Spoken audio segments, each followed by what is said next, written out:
Many people are familiar with Bonnie and Clyde's story. They're almost movie stars, but not so many people knew about Frank Hammer's story. Right. How would you define him? Yeah. It's typical. Sometimes we don't look behind the curtain to see the other half of the story.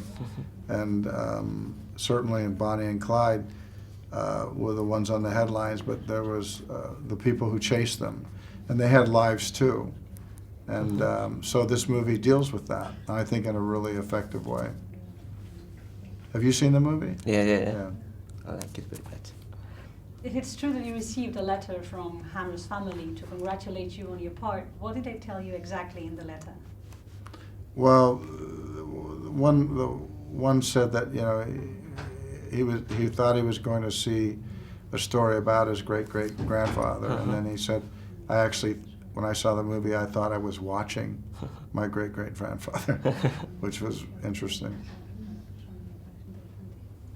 Why would you say this story is relevant for us nowadays? Why would people be interested nowadays to hear about this story? I don't know why now, but I know that the truth is always interesting to people.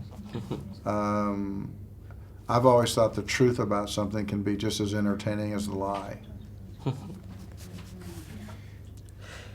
I've been told that the scene where you take them down was the real spot where it took place. How did it feel to make it there? Yeah, sometimes you shoot things where the actual event happened. In this particular movie, shooting where it actually happened, I had a lot of feelings about it. Understanding every time I would see the car come at me, and it probably did 10 or 12 times in the filming of it. And I was always struck by the idea that the moment I saw that car, that they probably had about 40 seconds before they were killed. And I always wonder what they might have been thinking about, what they were talking about. So we talk a lot about the value of experience in the film. Do you think nowadays we value this enough, the people's experience? Do I think people value experience? Nowadays, everything going so quickly and... Yeah. Well, I think if they don't value it, they later on find out different. I think that those who don't kind of respect a level of experience, they have the right to do things their own way. But a lot of times they'll find out that maybe listening is not a bad idea either. Once again, about the controversy as to whether these kind of films should be eligible for the Oscar Awards. What's your take on this? Well, I really haven't thought so much about it. It's I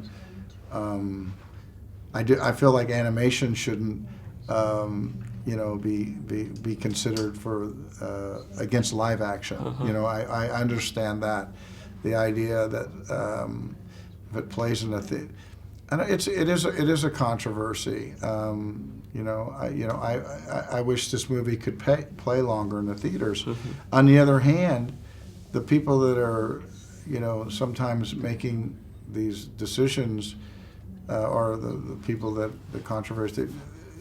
Sometimes these movies aren't seen by people, and it's nice to give them a chance, even though it's a small amount of time in a theater.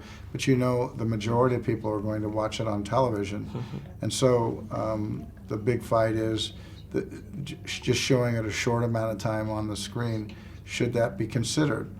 And I understand both arguments.